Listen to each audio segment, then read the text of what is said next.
Seja bem-vindo ao podcast do Inova Social. Eu sou Vitor Vasques e hoje estamos com o Dr. Fernando Uzueli. Ele é gerente do Centro de Saúde Digital do Grupo Sabin.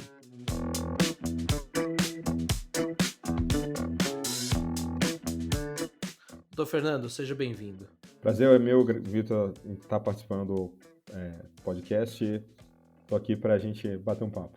Dr. Fernando, vamos começar apresentando para o ouvinte o que é o Projeto Rita Saúde e como que ele nasceu. Como que é essa plataforma? A gente já escreveu sobre ela aqui no Inova Social, mas eu quero que você dê essa introdução e todo esse cenário de por que nasceu essa plataforma. É bacana a gente poder dar voz para aquilo que está escrito, né? Eu gosto bastante dessa abordagem. A Rita Saúde é uma iniciativa que surgiu no finalzinho de 2019 através de um planejamento construído dentro do Grupo Sabin para ampliar acesso à saúde e ampliar as oportunidades de relacionamento dos parceiros do Sabin com os pacientes do Sabin. Nessa construção é que, ao longo de 2020, foram feitas várias modelagens e a gente teve aí o grande advento da pandemia, que mudou muito o cenário de saúde, né, completamente, tanto para os pacientes quanto para prestadores de saúde e o mercado.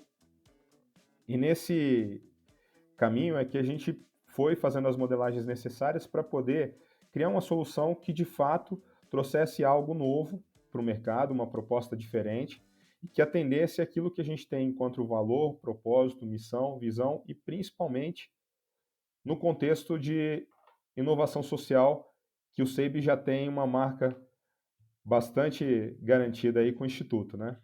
Doutor Fernando, e o que efetivamente o Rita ele é hoje? Como ele está nascendo? Eu sei que a gente tem várias fases para serem implementadas na plataforma, mas sei também que a gente não pode falar tudo aqui, infelizmente. Mas eu queria que a gente desse esse panorama geral do que ele é hoje. Então, dito essa parte da história, vamos àquilo que é mais objetivo, né? Deixei um pouquinho para depois aí.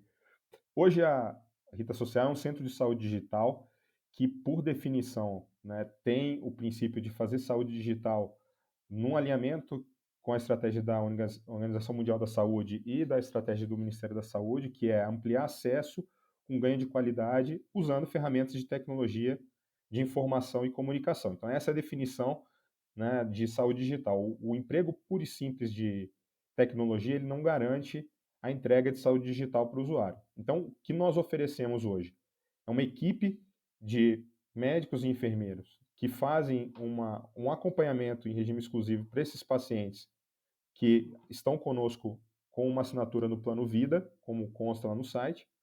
E esse grupo de pacientes, além de ter essa jornada de saúde navegada ou acompanhada por essa equipe, que pode ser acionada a qualquer momento do dia ou da noite para demandas programadas e não programadas, lembrando sempre que a gente não faz atendimento de urgências, né?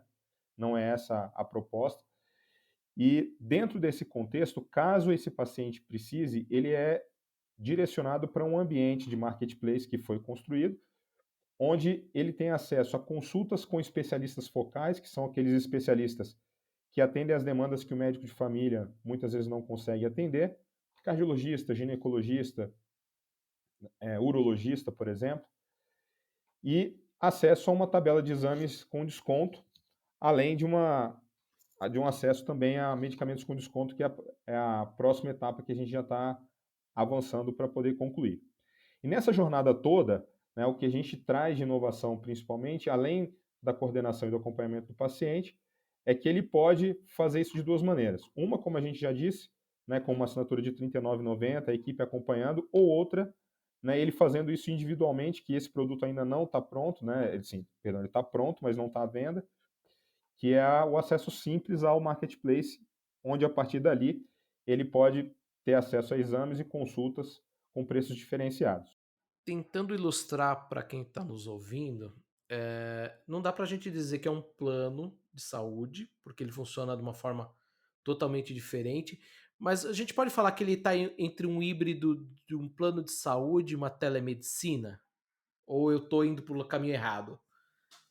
é importante dizer que nós não somos um plano de saúde, né? Então, e o que me dá essa certeza, e é importante esclarecer isso para os nossos ouvintes, a nossa audiência aí, é que, primeiro, o modelo de financiamento em saúde que a gente tem no Rita Saúde, e isso a gente teve um trabalho diferenciado para poder fazer esse desenho, é um desenho de microcusteio. O que significa dizer isso? Que o gasto em saúde ele é feito sobre a perspectiva da jornada daquele paciente. Então não tem um terceiro que é responsabilizado ou precisa arcar com um sinistro que não é devido na jornada desse paciente. Porque o que é o clássico do plano de saúde, né? Isso todos eles são assim. Para ser definido como plano de saúde, obrigatoriamente ele precisa trabalhar com esse modelo de custeio. Ou seja, você tem várias pessoas pagando, algumas pessoas utilizando, e um reajuste que é aplicado para todo mundo de acordo com a utilização do grupo. Então, essa é a definição de plano de saúde. Nós não fazemos isso. Então, cada indivíduo tem uma conta específica e nessa conta, essa jornada tem o seu custo garantido. A forma como que nós fazemos isso também tem uma inovação, porque a gente se prepara para nos próximos meses, nos próximos passos, garantir que essa jornada em saúde ela possa receber um copatrocínio, então alguém pode aportar um dinheiro, né, para que aquela pessoa que está navegando com a gente possa ampliar a jornada de saúde, fazendo mais exames, fazendo mais consultas, ou tendo acesso a medicamento, ou mesmo tendo acesso à equipe de saúde para acompanhá-la, né, todos os dias da semana, porque nós vamos ter um mecanismo para que isso seja feito aí, né, onde uma pessoa pode ajudar a outra, né, fazendo uma transferência de valor, fazendo uma composição nesse pagamento, mas de maneira voluntária. E também, né, a gente vai tornar possível, a partir do momento que essa jornada ela caminha, que parte desse recurso, né, que o paciente utiliza no consumo de serviços em saúde volte para ele enquanto oportunidade para poder consumir ou ter acesso a novos serviços. Então, o modelo econômico ele permite financiamento copatrocinado, então mais de uma pessoa podem financiar uma pessoa só, mas com uma lógica completamente diferente de plano de saúde. Então, é um modelo disruptivo e que, para que as pessoas possam entender, é assistência à saúde com telemedicina e também serviços presenciais. O como eu pago por isso? Eu pago a minha jornada e, se eu precisar, eu posso contar com a ajuda de outras pessoas, mas numa lógica completamente diferente, sem surpresas, como muitas vezes o plano de saúde tem.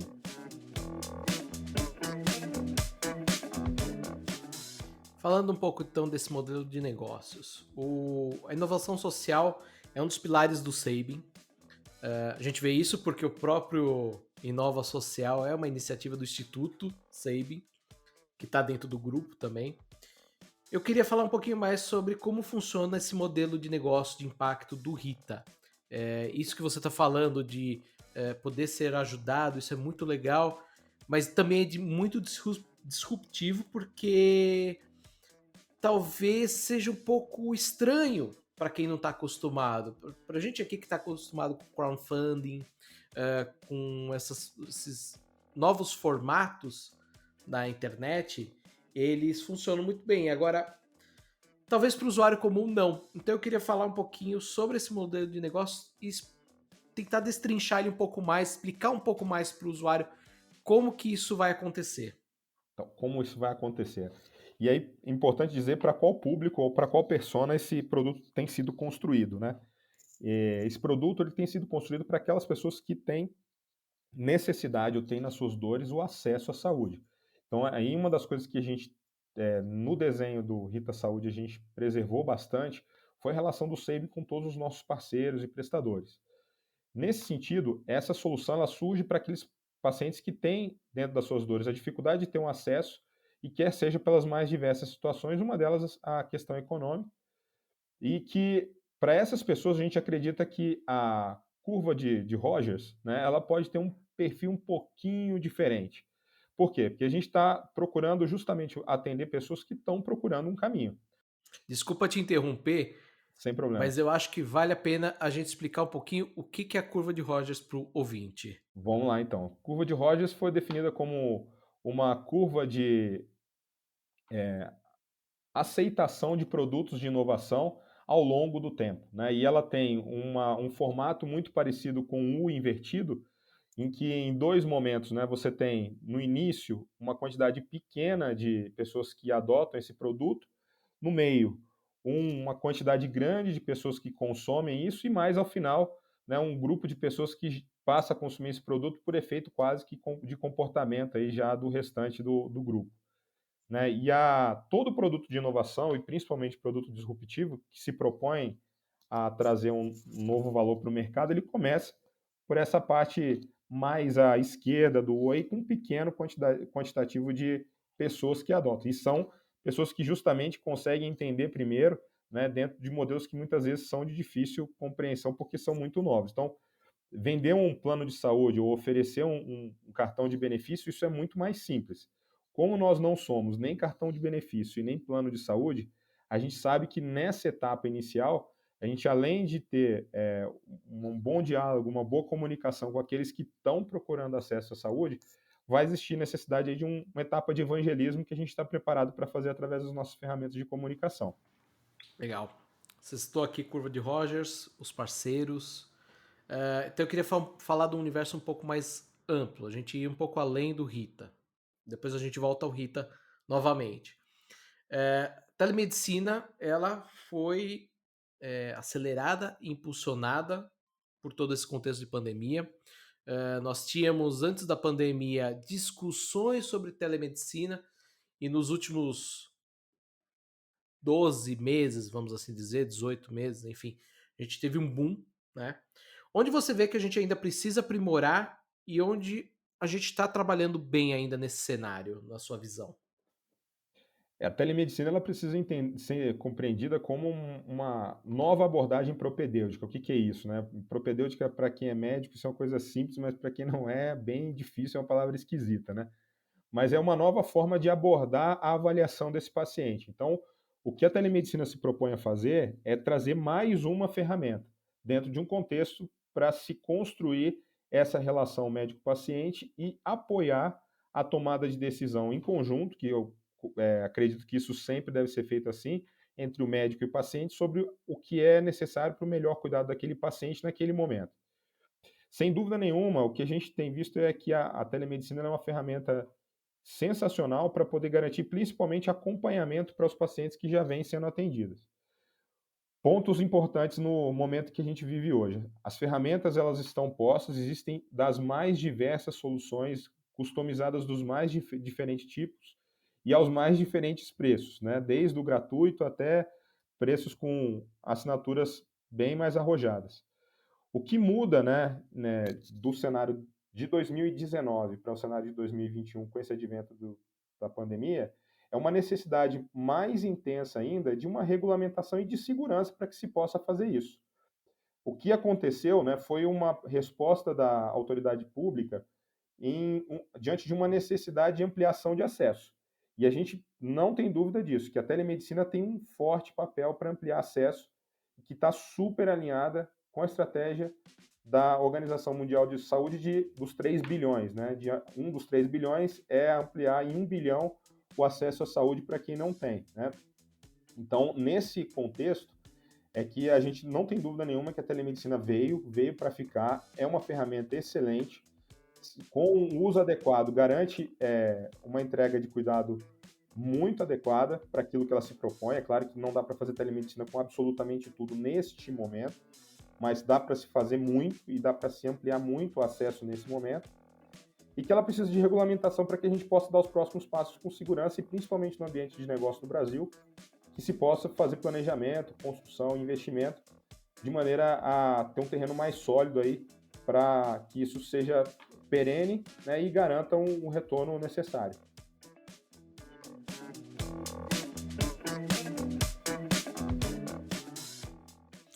Caminhado nessa regulamentação, a gente tem um cenário muito fértil a ser explorado. Mas eu queria voltar a falar um pouquinho do Rita, porque vocês já nascem com uma base de 60 mil clientes vinculados a projetos sociais do grupo.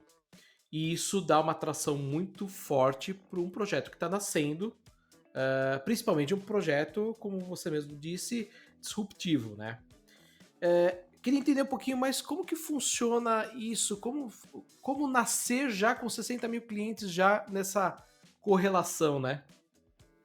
Então, a construção dessa base de clientes, ela não aconteceu ontem, né? Então, assim, ela é fruto de vários outros projetos do Sabin, né, que vêm sendo construídos ao longo dos anos. Um deles é o cartão Saúde Sabin, que vai ser transformado num um dos nossos produtos, que é o Rita Social, onde justamente tem uma grande entrega de impacto e ampliação de acesso à saúde para pessoas que ganham até 1,5 salário mínimo.